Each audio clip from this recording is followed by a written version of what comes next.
The key to success on the field and in your backyard is a comprehensive game plan. So if you're building a fence or a deck this year, trust a Turkstra coach to design, quote, or order the right materials for your project. Visit a Turkstra Lumber near you to learn more.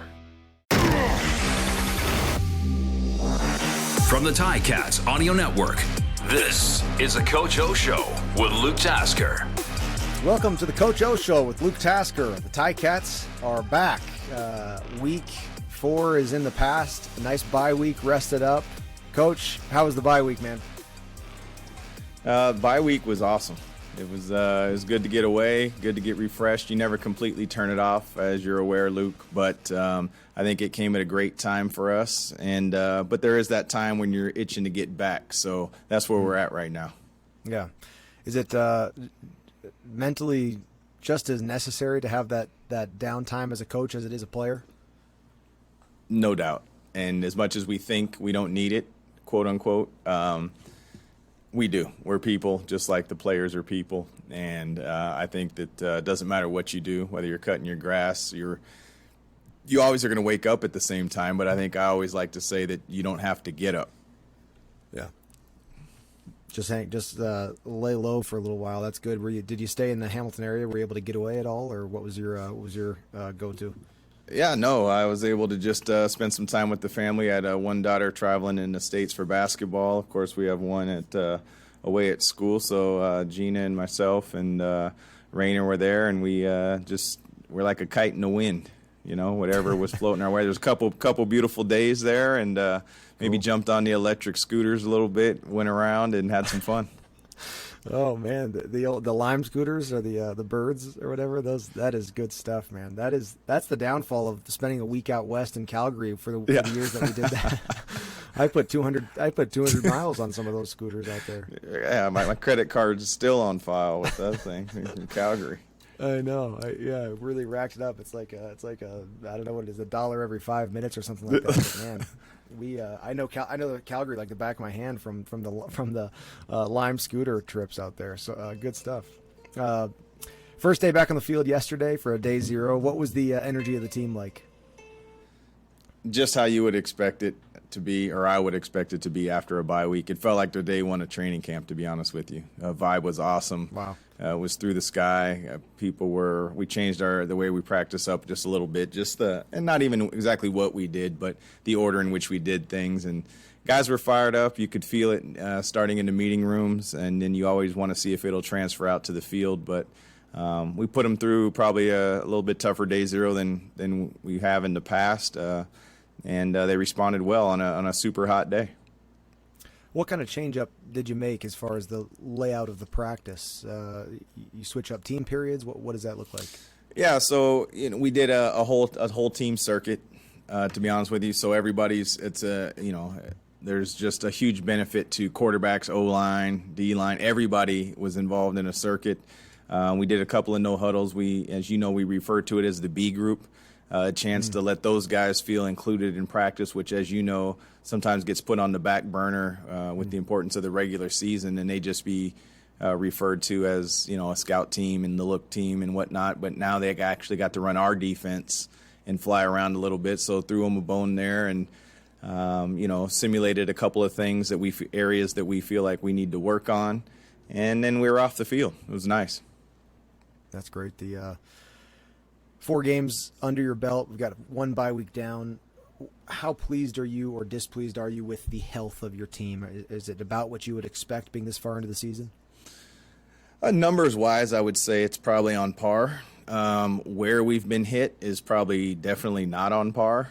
That would be more of the frustrating thing. It's an uncontrollable factor. There's nothing to complain about, just talking about reality, since you asked there. So I think numerically it's probably equal to the majority of football teams. It's just where you get hit is really what sometimes is a differential, or it's a different factor there. But other than that, it is what it is. We know where we're at. We know where we're going. We think there's some spots that we were depending on. We think we're getting healthy but ultimately, Luke, I get it. It's about winning, and I think we've done a lot of great things, to be honest with you. When you turn on the tape And then there's some areas that we got to do, and the number one thing there is obviously to finish.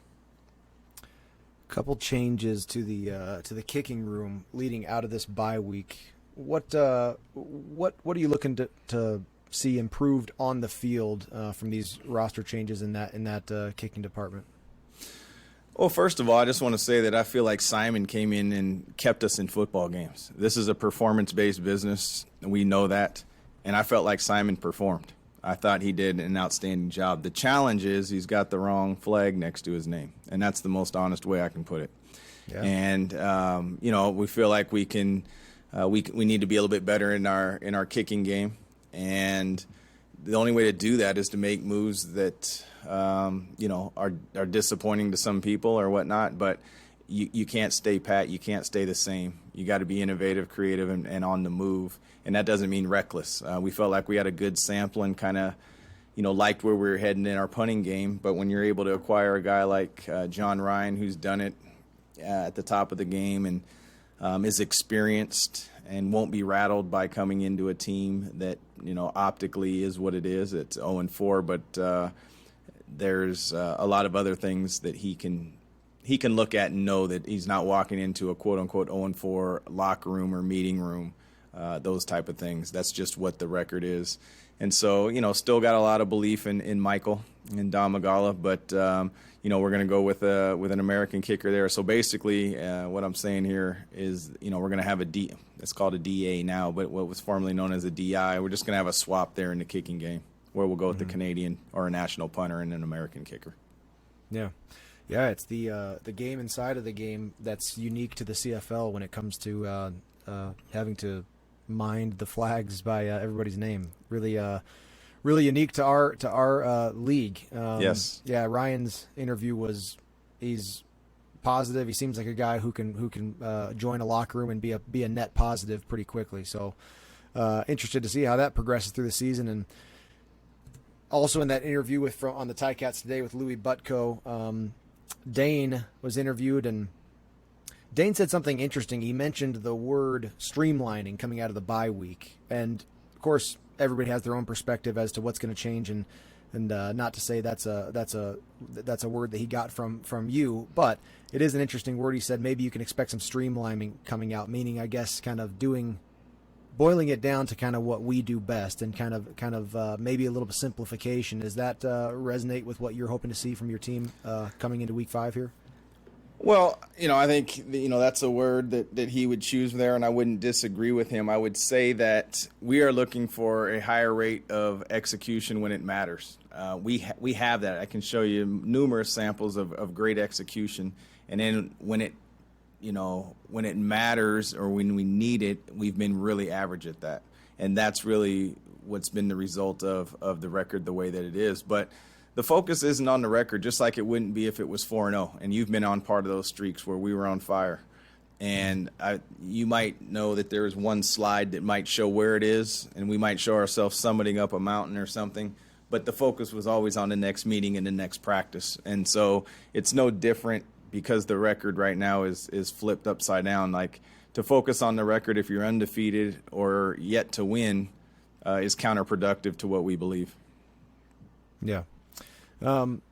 Coach, from a player's perspective, with you as a head coach, you're not going to micromanage a locker room. I never found that to be your method. You never felt over controlled from the coaching staff with an Orlondo Steinauer football team.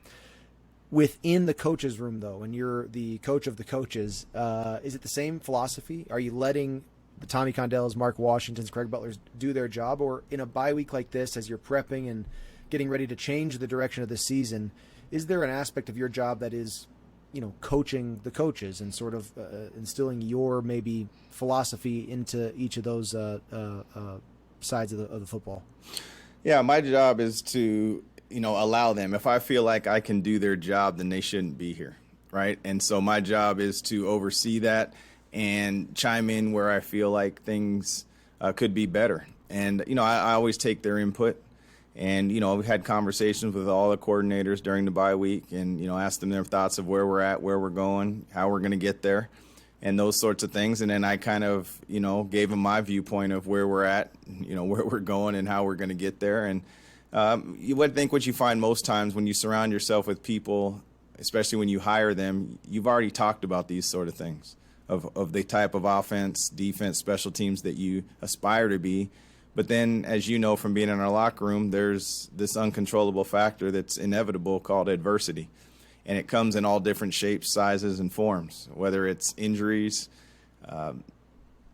losses, those type of things. So if you want me to, with no pun intended here, if you want me to streamline my answer, is that I know I'm not going to micromanage the coaches. I'm always coaching the coaches, right? We have these type of interactions weekly. I'm watching film, I'm giving input, but ultimately, they're paid to do a job, and I'm there to support them. Ottawa is coming to Tim Hortons Field, another team that's 0-4. They've had their struggles with injuries. Obviously, unfortunately, Jeremiah Mazzoli took a really difficult, hard tackle against Sask. That was hard to watch, though they say we'll maybe see Jeremiah more this season. But Ottawa's coming in. They're also struggling. What are they doing well right now? What are you preparing for against Ottawa? Well, I think their defense is keeping them in football games. We're similar in that way. I think our defense is doing a good job of keeping us in games. Obviously, the offense carried us quite a bit in the Calgary game, early on. So I see, and they're always solid on special teams, Luke. You know that. You turn the tape on, and it doesn't really matter who their personnel is for some reason. They play hard. They're creative. I would expect the unexpected from them in special teams, if you would. And, obviously they're not they have weapons on offense that depending on the game you watch, you can see that.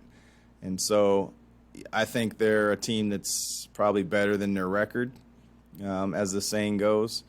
But, at the end of the day, as you know, Luke, our focus remains 90% on ourselves. And what we do, we feel like at times we've been our own worst enemy.